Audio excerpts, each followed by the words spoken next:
If you are looking for a simple way to use your camera indoors without a tripod, consider using a window. This idea may seem obvious, but many people often forget about it. Most cameras come with adjustable straps, which can be handy for this.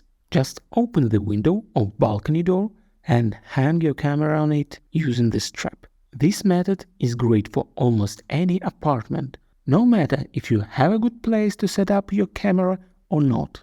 The light coming through the window provides excellent illumination for indoor shooting. So, by hanging your camera on the window, you automatically get soft and pleasant light. Just be sure to avoid direct sunlight. In addition, you can adjust the position of the camera in terms of height or angle without a tripod, even a completely empty room. Yes, doors and windows may not be as stable as tripods, but minor vibration will likely be handled by your camera's stabilizer. If necessary, you can fix the door more tightly. If you wish, you can use room doors as well.